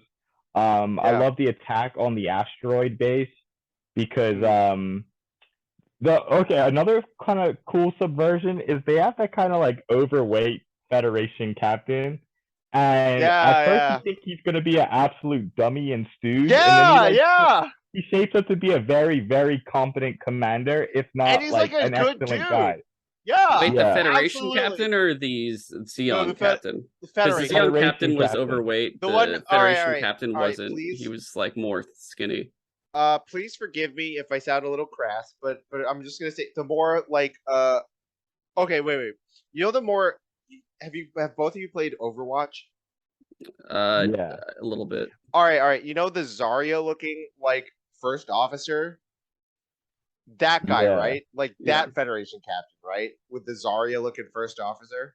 Yes. He has like the funny He has the hat and the beard. No, but that's who you're talking about, right? Like at first, that's him. It's like I think because you're talking about the captain that will say something, and then the woman that's like his second in command will say something, and he'll be like, "Ah, fuck, yeah." Like no, like when you first see him, you absolutely think he's gonna be a motherfucking like asshole, like a fucking but he ends up being a cool dude, and that's rad. I like that. I thought it was gonna be that trope where he's incompetent and they give the ship to her. But then I do like that he genuinely listens to his military aides. Yes, absolutely. And has like the well-being of everyone in heart. Like to the point where when they start working with Full Frontal's team and the Xeon more or less take over the ship, and they're like, how come we're letting him do everything? And he's like, you'll see. And like the actual like infantry do like a full like retaking of the ship in secret, which was awesome. That was gnarly. That was really dope. Yeah. No, like he's actually like he got the position of captain of a battleship for a reason. Yeah. Like not for nothing. It was pretty rad. Here, I'll be right back. You guys but the other song really that hit me, Miles, the one that honestly like I have used in the gym, I have used when I go running. I've just looped it multiple times so far since rewatching this show, has been the actual, Chris was saying before, the Stark Jigen versus Kshatriya theme, where it's just like bum bum bum bum bum bum bum bum bum bum, like that whole feeling of it is so like I'm actually shocked. I don't know if you saw it played any time besides that, but I don't know if it's only played during that one battle. But I'm like, this is probably the best in like non-intro Gundam OST in the franchise for me personally. That one, it's got 4 discs, so you don't have to be shy about looking at there's tons of cool tracks. Okay. I think it's one of my favorite. The only one I do think is better is the like Char's counterattack and the origin, I think, are just more to my taste. Mm-hmm. But if I had to say like objectively on like the most possible spectrum, I do think it's widely regarded that Unicorn's probably the best soundtrack. Okay. That makes sense. Nice. Yeah, but definitely like I don't even know if the like looking it up really fast, I don't even think the song has really a name. It's just straight up like it pretty much, let me double check it really. It's called Mobile Suit on the English album. Oh, it is? It's on Netflix. Yeah. I'm not Netflix, Spotify. If you use Spotify, you can find it. Oh Just yeah, I by see it. Yeah, looking it's up. because the composer is, was it Hiroyuki Sawano? Mobile Yeah. Suit. Yeah, it just says Mobile Suit. Okay, yeah, that's yeah. So that song, Mobile Suit, is the probably Excuse my me. favorite Sorry. song in the franchise so far. I mean, I'll see maybe if there's something in Origins that hits me more, since I haven't rewatched or fully watched it or rewatched the beginning that we watched back in like 2015. But Mhm. for sure the Kshatriya theme or Mobile Suit theme is like my favorite. Uh Yeah, it is but Dude, super good. going dude, yeah, man. so So good. going through like rewatching it again, seeing all the connections from everything previous was really an eye opener, because Mm. uh like watching it a second time and I'm like, okay, I now know who Captain Bright is. I understand completely why he's such a Mm. pivotal character. I Yeah, understand why yeah, it's such a big deal to see him in this like later on show where like it's been 3 or so years at least since Char's counterattack, and he has like the picture of Amuro there, yeah. and his Londo Bell unit has prospered to where like he has the complete loyalty of his crew to him, Yeah, to where yeah. like Yeah. they'll disobey the Federation Yeah, and like they'll be he's a like, fucking hey, baller, dude. we're gonna let Benager do his thing. Like he's gonna talk to the captain. He's gonna talk to the captain. You guys aren't gonna watch him. Yeah. Whatever. If you're from the fucking Vista Foundation or whatever, and like I'll see him sing Minerva's Zabi and knowing like, oh, I've seen her like twice already, where she's Yeah, an infant right? in the original series, and because wasn't she was Dozel's daughter, right? Yeah. And seeing her there, and I completely forget practically, because like he was only in the very first series all the way back in the 70s and he's just gone after that. But seeing her Yeah. there, seeing her in Zeta with fucking Lieutenant Quattro Beninga or whatever, the alter ego of Char, and being like, yeah, you're a Oh little my girl, and god. she's just like crying because she's like 5. um Yeah. was ridiculous. And then seeing her now, I'm like, oh my god, everything makes so much more sense. I appreciate this character Yeah. more. And then of course the really like the big thing, and knowing also, I think looking it up, like people were saying like the Stark Jigen pilot and stuff, he was like in Char's counterattack. Like a lot of the What? people that No, were, wait, what? well, Really? yeah, so a lot of the pilots that were like of that class apparently Yeah, yeah, were yeah, all yeah, like yeah. veterans of Char's counterattack. I don't think there's like Oh, full that's proof, so but yeah. cool. And it's like thinking like, I guess all these pilots that die in, some of the pilots that die in Unicorn are just kind of feeling bad because you're like, dude, you survived Char's counterattack just to die here. That kind of sucks. Yeah. Okay, But so to be fair, let me Stark. Sorry, go ahead. but the biggest Sorry, go one, ahead. which, you know, without as much tangent as possible, the biggest Yeah, one yeah, yeah, yeah. easily being Rita Cruz. And now understanding, especially watching Oh, ZZ Gundam and seeing like the Ilo Plu, like that whole like, oh, pull 1 and pull 2 and all the clones, and seeing like all these clones blow up. The tragedy of pull 1, where she's like actually this nice original girl who gets pretty much murdered by her own clone, and rip. then the other clone gets murdered in kind later on, and it's just like, dude, why are you killing? It's one of those funny things where I'm like, or not even funny, just horrible, where I'm like, why are you guys Yeah. just like killing these little girls? Like, what the fuck's going on? And They're getting Marita, where Marita is the only pole to have actually left adolescence and is actually an adult who is the pilot of the Kshatriya, and she probably was my favorite character. A couple others, but like she was probably the main one. And Yep. Yep.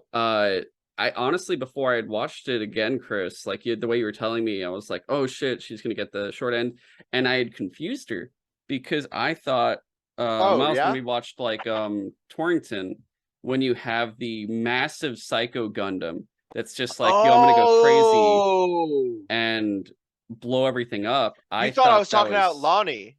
yeah, but I thought Marita was Lonnie, and I forgot that there were Okay. 2 different female Zeons I'm gonna in be it. real. And I feel pretty bad about both. yeah, Feel no, pretty for bad sure. about Lonnie, both. you're just like, Lonnie is her parents were dead, and she's just like, I'm gonna do vengeance Yep. until I die. And And Kirk's just died and like, oh, the sniper, Kirk says like, don't, you should live, and then she just proceeds to die right after. Seeing her die, and I'm like, okay, so they're not the same character. My bad. It was like bad memory from like 8 fucking years ago. Yeah, that's fair. Seeing her then, like, she at least lasts a lot longer than I had remembered her dying. Yeah. And like she, you Yeah. know, she dies and her death is supposed to bring back what's his face into All right. bring him back Blonde- from being controlled yeah. by the Gundam. I think it was just the sheer tragedy that she's from this group of girls that were clones. They all die, and you think maybe this one has a chance to live, and they're like, no, we're still gonna kill her. Otherwise, I think the story, just because we're running short on time now, I think the story was good, and I think this is probably still my favorite Gundam entry personally. But I had a great time with it. Animation, music, characters, the suits, the fights, everything about the show is just insanely well done. And I know the narrative movie is supposed to be a sequel to it, and I haven't watched it yet, but our mutual friend Andreas has said it's not that good, or it's not good at all. So I'm gonna see how it goes, because I think he said like it doesn't even have the same characters, so I'm gonna see exactly Kamron, what's going tell on. you what, if you want, I'll watch it with, because I haven't seen it either. All right, we'll see. right. Before we move on to Thunderbolt and finish off, Miles, did you have anything else on Unicorn? So they have that character Jose in the original Gundam, who's like kind of like the rock for older kids, and then he dies, which is pretty tragic. I did like his archetype appearing in Unicorn as that guy with the general military. Yeah, the dude who salutes before he gets obliterated. Yeah, with the rocket launcher. He's just like doesn't even have a mobile suit. Yeah, he was cool. He was really cool. I liked. I think they do a good job with like utilizing him and what was his name, Mr. The Xeon that Benajir goes to his family's place for dinner, and then he shields Ghost Char. Miles, have you seen Twilight Axis? I can't remember if I asked you or not. No, I haven't actually. Okay, so I cracked up. So this was shown at some, I guess, festival, and it was 6 episodes. And real fast, like each episode I cracked up because I watched it last night, and I'm like, oh, is this like is it 30 minutes or is it like Gundam Unicorn where it's gonna be like 50? I look at it, each episode is 3 minutes, and I'm like, oh, what's the compilation movie then? The compilation movie is 26 minutes. It's basically an episode length of a single episode, and it's just about this girl who's a new type who gets rescued by Char and gets raised by like this pilot. She becomes like an engineer for him, and they're for the Xeon. And it's very weird because all it is them going like, I don't want you to die. You're like a father to me. And he goes, I'm not gonna die. I'm like a father to you. And like there's a blue-haired Federation Gundam pilot that tries to kill them both and like fails. It ends up that no one dies, and they both go to like Axis, just like the like base. They basically just move there and work at like they open their own like flower shop or laundry mat or something. But it was just straight up like, oh, Char rescued me. I'm a new type.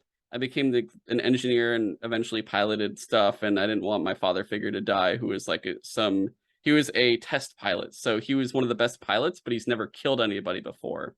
And she maintains that he never still kills anyone through his duration through the war. And they just retire, and that's like in 26 minutes they do. That was just Twilight Axis. It's very fast. It's weird. Yeah. It's just like right on YouTube that you can watch it. It's very funny how that occurs.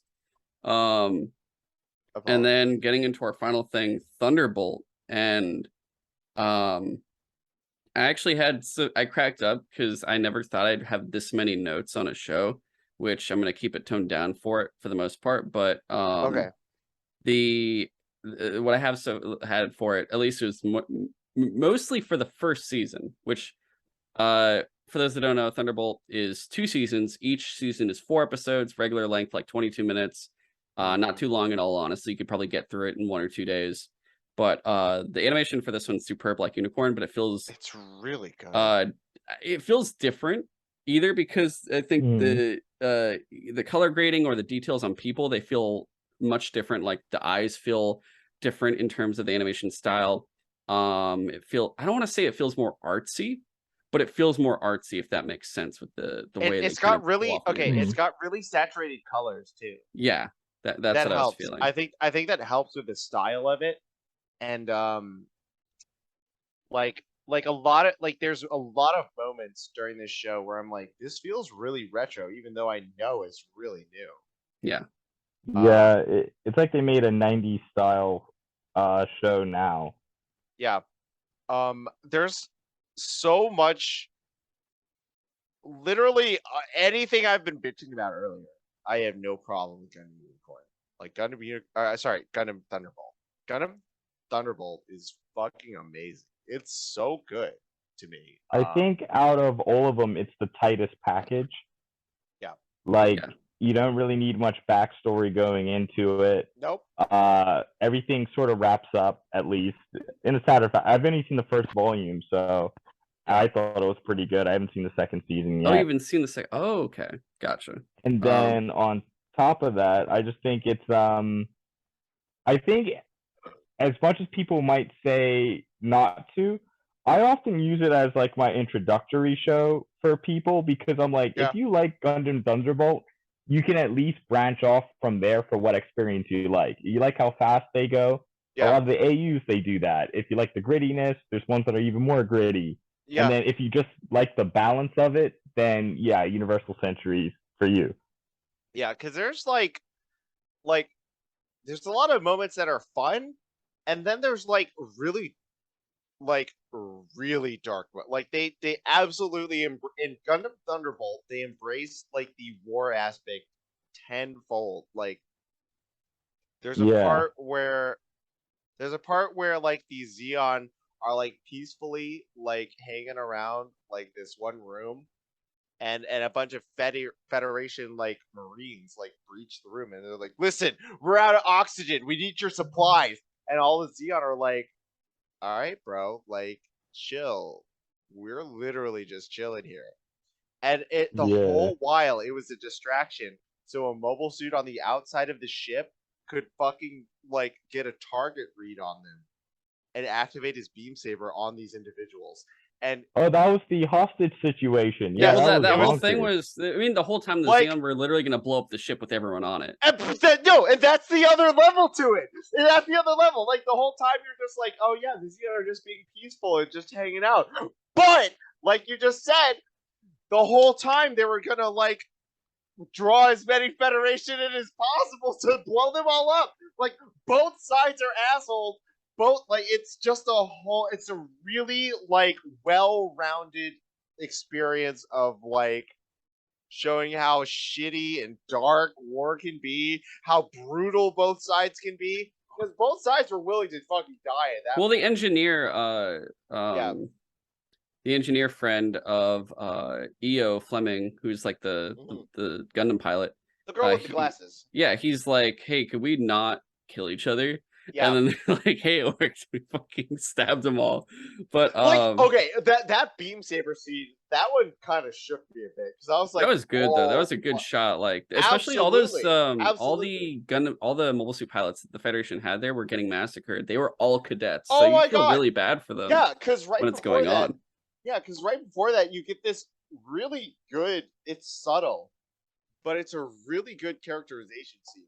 Yeah, where, like the antagonist is going through and he's like seeing all of the replacement pilots that come in, and like Kamron just said, they're all cadets, and you can tell they're cadets because not only are they like artistically well rendered, like they all look younger than what we've seen. They look like kids, and they're saluting the Gundam.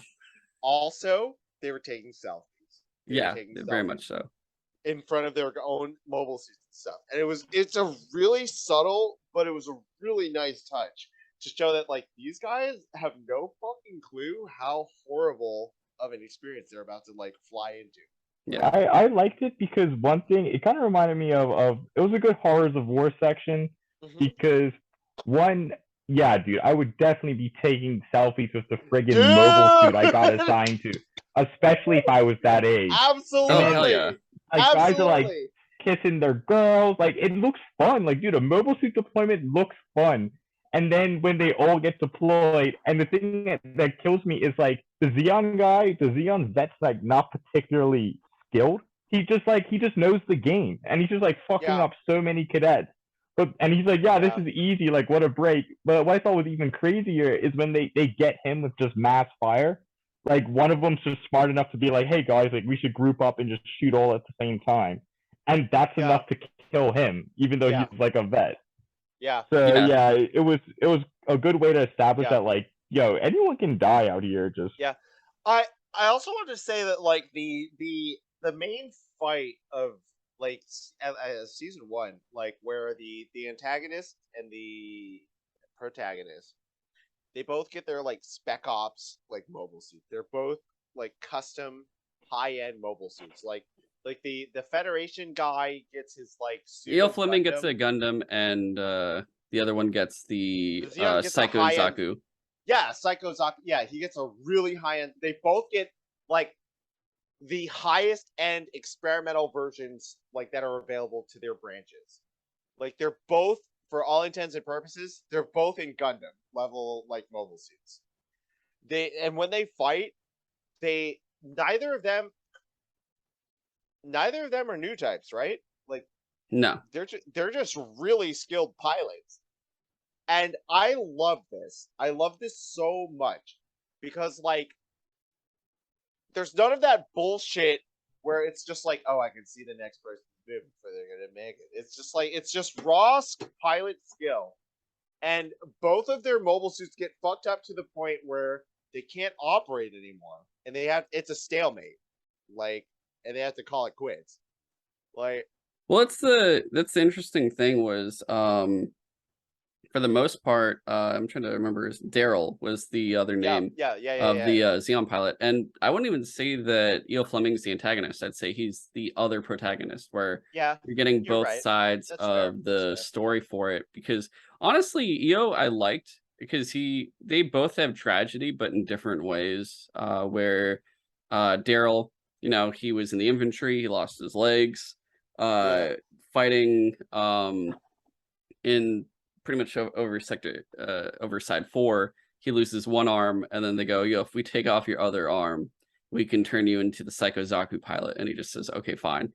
And they use that, whereas like it's interesting because Daryl's a good sniper, he's not a good pilot, and he's only a good pilot. He's honestly an average pilot, like until he gets like jacked in. Yeah, because he jacked in, it's like controlling your own body, which is why he's so good at it. It's just as if you're flying around yourself without a giant mech that you're inside of. Because towards the end of that, like after he and the Fleming get into a stalemate and they both lose their high end mobile suits, it shows, because like he proved himself as a good pilot.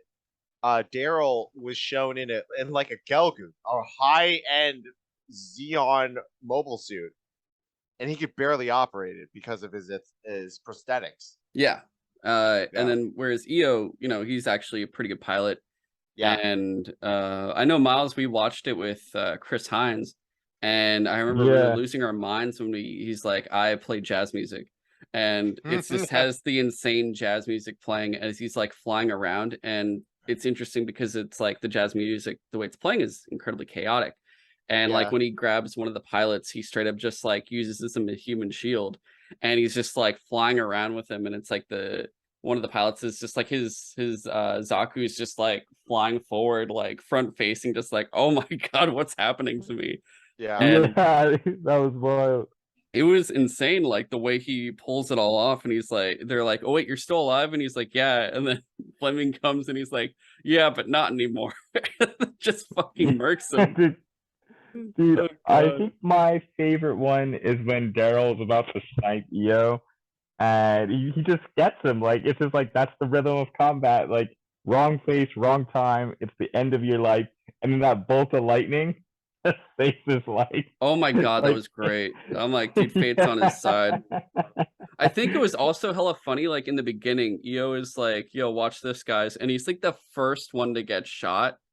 And like he at least escapes. And it's like the what was her name? It was Carla. like she has her boyfriend. He's like, wait, what's going on? He opens his suit opens up, and Fleming just comes in with a pistol and is like, nice suit, think I'll take it, and just blasts him. And the best part That is was the other funny. pilots have it on camera, watching this dude get shot, Yeah. and like the other pilot, like Fleming, coming in and going, "Oh, that was you guys? That's crazy. Well, if you hear me, if you see me again, you'll hear me via the jazz music, and then you're all gonna die." And then just proceeds to fly away. And I'm like, okay, Fleming is ruthless, but he's my favorite character in this show because But he's got style. he's got so much style. And Yeah. Yo, I and then he guess, goes and bangs his CO. Like, yes, the That was captain. epic. Yo, poor Claudia. Claudia I was feel bad fucked for up. her. I feel bad. Well, you know what they were to each other, right? Like, okay, No, yeah, they. what's up? I thought you were gonna All tell right. us. I mean, I Wait, was wondering if you guys knew or I not. think Yeah, I so do, but explain further. so the 'Cause, whole story of that area was like they're fighting over the wreckage of Side 4. The whole thing yeah, was yeah, this they were this like best friends though, right? yeah, Like so the before, Xeon like had they were destroyed childhood friends so before. the Xeon had destroyed Side 4. E.O. Fleming's father was the mayor. It was a mayor or the mayor in Side 4. Yeah, yeah, yeah. And he killed himself, you know, as EO sees that shit and he's just like, oh my god, because it's like everything's happening, all the shit's going to shit. He grew up there, and the whole thing, they were called like the Brotherhood of Moor because they were like the people that lived on Side 4 and they wanted revenge for its destruction. And the whole thing was Mhm. like, I think it was Cornelius was the engineer. Yeah, it was EO, Claudia, and Cornelius all grew up together. They were like friends on Side 4 together. And then they all Mhm. enlisted together after like everything happened, and they joined to Mm. like basically avenge Side 4. EO, you know, Yeah, Cornelius yeah. became an engineer, Claudia became an officer, and EO became a pilot. But EO and Claudia were always together. It would just so happen that she became his CO, and the whole thing was like the pressure was getting to her to command, especially for the fact that Side 4 was just like a death ground where it was already a graveyard from the destruction, but from the amount of battles Yeah. they had fought there, it increased like the graveyard that they were fighting in. And she was only in charge because everyone else had at that point above her had died. Yeah. And that's why she was like all fucked up and taking drugs and stuff, because like the pressure was too much. Yeah. Whereas EO, you know, EO sees and he cares and he's like, what the fuck are you doing? Why are you getting high? Are you kidding me? But It he's was just a just like that grunt. whole thing where everyone in that crew was from Side 4. Even like, you know, she Yeah. gets shot at the end because she's trying to Yeah. save her like second in Oh my command, god. and he's Yeah, like, I God. lost my whole family on Side 4. Fuck you for being like not a good enough commander to me. And then yeah, he just shoots her out, and Yeah, that whole ship blows didn't up. her second in command like witness her getting frisky and was like, "You motherfucker," and like Yeah, he kept calling her like the princess and all this stuff because he never took her seriously. that was so Um, unfair. That was yeah, I unfair. mean that dude, like the whole thing was that dude had already lost his entire family, so he was just waiting Yeah, to die too that whole time. it was. I But mean, he was okay, very, yeah. very hard in I terms feel of like just like Gundam. feeling. Yeah, I feel like Gundam Thunderbolt like really like it really embraces like that feeling of despair and loss that we were talking about earlier in terms like that we've seen commonly throughout a bunch of like different anime. Like Thunderbolt really like takes that and runs with Yeah. it. Like Um, and like doesn't do a bad job with it. no, no, If I'm very much being so. honest, like And yeah. yeah, So like another thing for it where you know, I was talking about the music in Unicorn. yeah. The music in Thunderbolt was very interesting because it's like really the first and possibly only time we've really seen like a very strong and dominant diegetic presence for music, where you know if it's not diegetic it means like the movie the music's not in that world, you're just hearing it as an audience overlaying Mm. over whatever is going on. Whereas if it's Ooh. diegetic, it is in the world itself, and from the most part like they kind of mix it in where you're kind of Yeah, sometimes you yeah. don't know, but it feels like the entire time it's diegetic, where E.O. Fleming is playing jazz anytime he's in the Isn't he playing it Gundam. on a Walkman, no less? Like, Yeah, he's playing it on the Walkman. He has it outside of the Gundam playing. yeah, Whereas Daryl, if yeah. I remember correctly, correct me if I'm wrong, he's playing the blues, and I think Yeah. you're correct. he plays the blues when he's doing his own thing. He No, has a I little think you're right. he has a little Daryl's a lot more. boombox, Yeah, Daryl's a and lot more chill. yeah, so he's playing the blues. Well, it's also a difference where EO is could only really feel good when he's like risking his life and stuff, especially after all the tragedies. You know, he lost his entire fucking home and his father. Whereas like Daryl is always depressed because of his own personal injuries. Like his family, I believe, is still alive. And you can never forget that. Yeah, whereas he's an amputee, like he's lost limbs and whatnot. And so he's just like perpetually kind of always feeling depressed in some form, which is why he plays the blues. And like for Daryl, you actually have a very important, like the scenes for this are very, very important, where when he wakes up after the fight and he lost his left arm, he has the flashback of I think his left or right arm, whichever arm he lost is the arm that he has the memory of getting that boombox that day going out shopping with his father, and he holds his father's hand. And they emphasize that when he wakes up and he sees that hand is no longer there, and it feels like it's like that memory is being stolen from him because what created that connection with him and his father is gone, besides the boombox.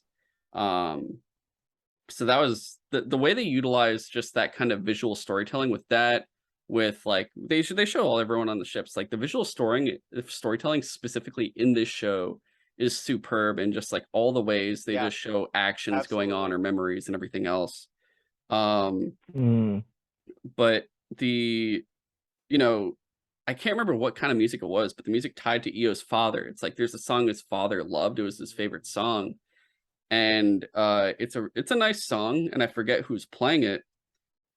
For Io, he hates that song because it unlocks specifically that memory of his father killing himself and like all the tragedy that befell that, because it's like he loved his father, but that song reminds him of all that, and that's what makes him emotionally vulnerable, which is why, like, for his personality, utilizing the jazz and everything else, he tries to lock that depressing side away, whereas like Daryl on the other side just kind of embraces it. But it's even more depressing for Daryl, because you're like, oh, this dude embraces his depression. That kind of, I mean, honestly, that kind of sucks. But like for Io, and like at least he's having somewhat of a good time when he's going through his own shit. And it even like comes to a head where, you know, afterwards the Xeon reinforcements come, and Daryl comes face to face with Io, and Io's like, I can't believe I lost to you, dude. Like, you don't have fucking limbs. I can't believe it. But he's also like, wait, so you did that to yourself partially? Like, he knows he cut off his arm. He's like, you're telling me that you did all of that just to beat me? How fucking sad is that? And there, like, that really, the thought of like, hey, you just dedicated that just to attack one guy who's not even dead. And like, what was it? Was that really was it worth it? And the like Daryl's eyes widen. He realizes like, oh my God, why did I do that? Like, was it even worth it for him? Like, that doesn't make any sense. And that was like a really big thing. That's like, that I knew, I'm like, all right, both of these guys are protagonists. I don't see like one being evil and the other not being, or the other being like honestly good. That sounds pretty on par with Mobile Suit Gundam. Like I mean, think about 8th MS Team and OG Gundam, where it's like there's clearly not a right or wrong. It's like it depends on whose story you're following, more so than anything. But otherwise, like, it was just interesting the way they do it. The way they use key memories. Just like one other one really fast was when they're testing the Zaku, the Psycho Zaku with Daryl. Like, he's remembering in memory when he's running on the beach and his family's there, and he's like in full. That's why he's so good with it, is because he's utilizing his memories. Like, oh my God, this feels good. I can run for the first time again. I'm just running in space in this fucking mobile suit, pretty much. But I thought that was really well done. And Miles, would you be okay if I quickly just ran through some of season 2 with some spoilers? Yeah, go for it. I know what happens, really. I just haven't watched it. Okay. So yeah, it was weird seeing like a completely different, like, you know, you get they go to Obawaku occurs, and they're like, that's when Daryl breaks out naked and like rescues everyone, and they're like, oh, not Daryl, Io Fleming, and they're like, Io Fleming, you rescued us and you're naked. But but you start getting introduced to all these other characters. And one thing I did kind of like, Miles, because like I like that this show starts off depressing because you're like you're not you already know what's gonna happen. You're like, oh, a bunch of people are gonna get fucked up and die. So you don't feel like too sad when it occurs, whereas like other ones, they try to build it up and then steal from you, and you're like, fuck, that's tragic. Season Yeah. 2 has a slightly lighter tone Hmm. where it's introducing a lot of characters on both sides. Like the Xeon, there's a new type that joins. There's like non-amputated soldiers from the Living Dead squad that join like the Xeon Remnant, because now this is post 1 year war, and like this uh new type, like he straight up does like the, you know how like with the older like uh Camille, fucking Amuro, Judao, and stuff, they do like the little flash and like and they like have that new type spider sense when something was going to happen. Yeah. This Yeah. dude does it too, and he's just not even, the funny thing is he's not the main character at all for the Xeon either. He's just a supporting pilot. And they're like, he's like, oh shit, listen, if you fire in that direction, it'll save us all. And the dude's like, dude, like one pilot's like, I don't know about this, and the other's like, dude, just shut up and listen to the new type. He knows what he's talking about. Hmm. And it was really cool the way they utilized that, but also interesting that for it feels like really the first time like we're getting a new type just as a supporting role and not the protagonist Yeah, character. right. Whereas like and then they're like just on the earth, like near Australia, trying to survive and hide out. And the Federation are also building up and taking out some Xeon Remnant, but now you're getting new characters as well, where you have like a ship captain who's like a pilot, a couple other people. Like there's this more burly woman that's another like ship captain, this one guy who loves smoking cigars and whatnot. Uh, a new pilot who, Miles, she's actually fantastic. Her name is Bianca, and she's like a mobile suit pilot who is like the new partner to EO. She is a full jazz lover too, and they start Whoa. completely like vibing where they straight up both, like, she plays the keyboard and he plays the drums, and they do like a full jazz concert for like their whole like ship at one point. Shit. Um That sounds rad. and but like it's straight up like EO is a, you learn like, oh, EO's actually a happy guy. Like he seems like he's enjoying stuff a lot. And they even have like for the first time, because you don't really have it the entirety of the first season, but there's a small portion of actual humor where like there's an underwater fight, and EO gets a new Gundam. It's like the Atlas Gundam, and it's actually really fucking cool looking. And him and Bianca like go underwater to fight these underwater Xeon mobile suits, and they get their ass kicked, but they still take them out in the process. And when they get pulled out, both of their ships are incapacitated for like the coming battle. And he's like, listen, I'm gonna do, they like start blaming each other. And Cornelius comes behind him and starts like pulling his ears, like, you piece of shit, you fucked up the Gundam already. And Awesome. Bianca's like, yeah, that's what you get. And he goes, you too. She immediately covers her ears and goes, I'm sorry. and, like, and it's like, oh shit, they're making these characters have cool. more of a less depressing like good. lifestyle. And it gets into a point where, I'll just say this, Miles, like they bring in a third faction. There Oh, is boy. there's a civilization in Australia that is now becoming super like ultra religious, where they're becoming kind of fanatical, and they're being led by a new type who was in the care of some Federation woman who's there. She's like their commander, and this dude's name is Leffen Fu. He's some new type that escaped and now is using his new type abilities, tricking people into following his new made-up fanatic religion, making people shave their heads. And he's like, we're gonna kill the Federation of Xeon in our area. Oh, wow. The craziest part is somehow Claudia survived, and they got Claudia and like indoctrinated her too. And pretty much like, yeah, it's like at a point where you all right back there? Yeah, I'm doing good. I just went to my fridge. Oh, okay. Kamron, I actually All right. Do you want to pop out now and we'll just finish up if you want? Yep. All Sounds right. good. But thanks for having me. This was a lot of fun. Definitely, man. All right.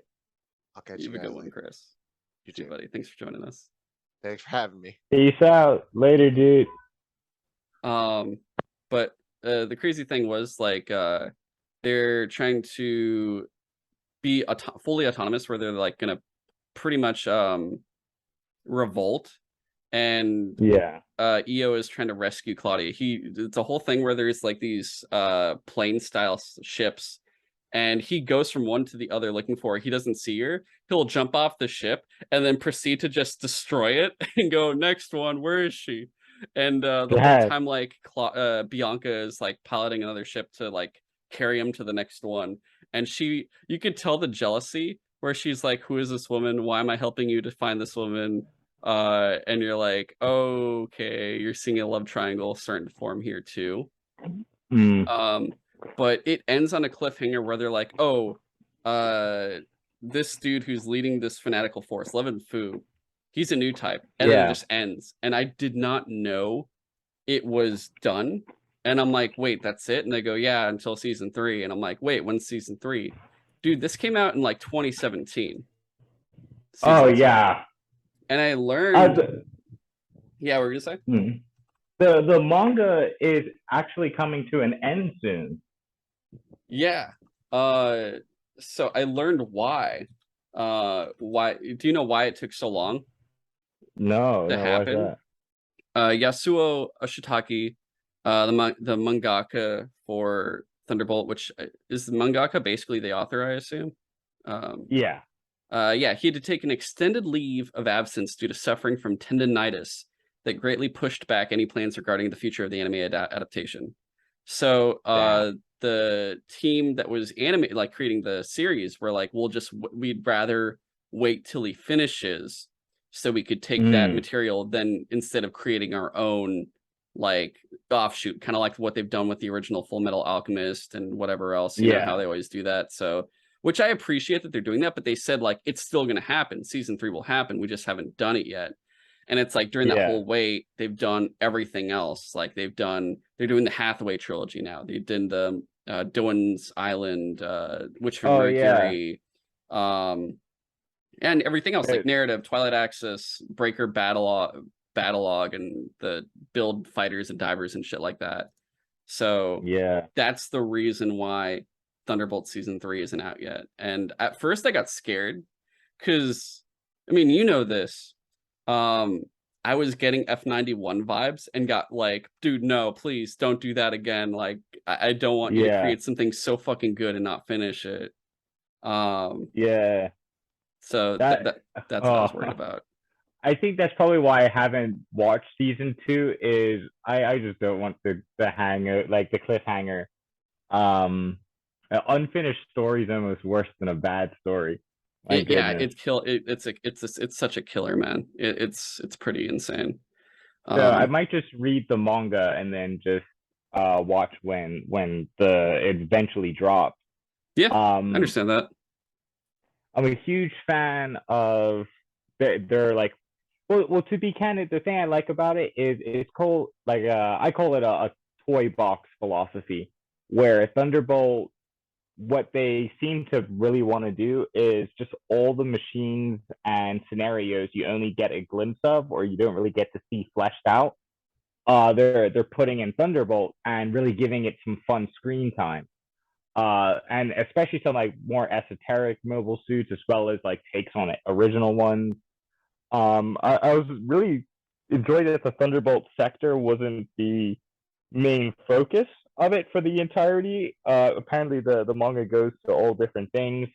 It's only the first season, what got me really interested in it was actually I saw a spoiler from the final chapter that's been released so far, and they have a really good take on like a classic Gundam fight. So I was like, okay, I need to read this. This seems right up my alley. And while we're on the topic of manga, sorry to segue into this. Go right into it, man. Remember Stardust Memory? Yes. So Stardust Memory, they're doing like an origin style remake in a manga where they're retelling the story except fleshing it out. So it's like Stardust Memory if the story was as detailed as it needed to be. Like they're not cutting corners on the story anymore. And apparently it makes it like it's called Stardust Memory Rebellion, and it makes it like a lot more fun.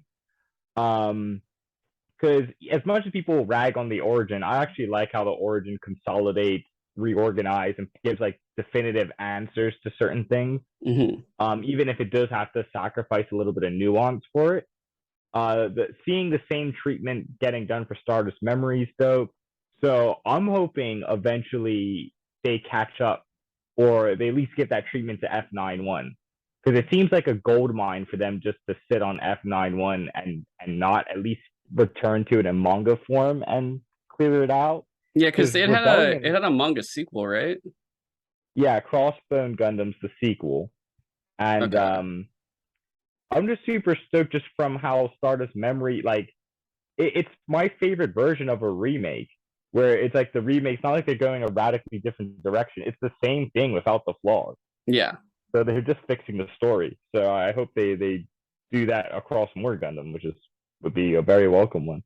Oh, very much so. Honestly, like I feel like after I finally do all the when I finish like when I watch Doan's Island, when I'm like completed on Universal Century, I Mm-hmm. don't know if it's just because I want to feel the pain again, but I might go back and just rewatch F91 and then like read the Crossbone Gundam manga just because I'm just so like I think that was the one that just irked me so much because it felt better than most of the other Yeah, Universal Century stuff I watched, and I'm like, wait, why is this so interesting? So it's yeah, probably the freshest bad guy. Like dude's in an the iron bad guy's mask. new. Yeah, I like just how the Crossbone Vanguard's just like new. Like they have cool suits. It's a good not Xeon. And then Yes, yes, the other thing is the animations like probably some of the coolest in the franchise in its own way, like that Char's counterattack style with like the thin lines and such. Before it got the glossy look, it's like the best looking of the old school style, which makes me like it a lot. yeah, I wish it just got the treatment, the story treatment it deserved. Like it just bums me out that that version of it's going to be the only one you get to experience. yeah. No, I agree completely. And it's like, God, it if they ever do it, I will jump over the moon. I mean, I'm at least happy we'll eventually get Thunderbolt season 3 now. Like it's now the one thing I'm for sure waiting for, knowing it's going to come. And then another Mm-hmm. thing that feels like it'll never come, but hoping that they'll bring it back somehow, being like F91 and whatnot. Um, Mm-hmm. but yeah. Otherwise, I think that's pretty much it. Did you have anything else? Are we So we covered it pretty well, yeah, and then very much whatever so. I would have added, I think Chris picked up on. Yeah, Chris got a lot. Yeah, uh, he was giving me energy. um but yeah, that's been the show. I will say, I guess like before I'll say the rest, but of course, email us at sutrosidetalk@gmail.com. If you want to send us any feedback, comments, or ask us a question on the show, we can answer. Subscribe, give us a 5-star review, like, share out the show on any podcast platform, whether it's Apple Podcast or YouTube. All those things will help us out a lot, especially the 5-star reviews. And then, of course, you can follow the show on TikTok, Instagram, and Twitter at Sutro Sidetalk. And you can follow me at GoComzilla on Twitter. And Miles, where can people find you, though? They can find me as the Count to S on Twitter or Miles WCD on Instagram, and you'll know it by the art. Very much so. His art is fantastic. You'll see Gundam art, Halo art, and many other things for sure. Plus, I'll have Chris's info as well in the show notes. I believe he just is on Twitter, but you'll see it there too. Otherwise, Miles, would you be down to come on again for a second Gundam episode? Oh yeah, for Yeah. sure, for sure. And for those wondering, we would be covering 4 things for that one. Hopefully not bad, but the movie Narrative that is apparently the sequel to Unicorn. The one Miles and I enjoy, even though I haven't finished it yet, and I'm excited to. But the Gundam Origin, which shows all of Char, which will be really fucking good. And then the 2 movies, Hathaway and Doan's Island. Does that sound good? Yeah, it sounds great. Yeah. I think 2 of those are my favorites. I love Doan's Island. I love Char. I mean, the origin, that one is just so fun for me. And Doan's Island actually comes out this coming week. It's going to be in theaters for 2 days. So I'm going to go check that out and watch it. And we'll come Lucky. back and do this. I'm not sure which week yet. It'll either be October or November. Maybe October. We'll see what everything's looking like. But yeah, hope you guys enjoyed this. Most likely edited episode just because of the length. But yeah, otherwise, we will catch you guys next time. So long. See ya.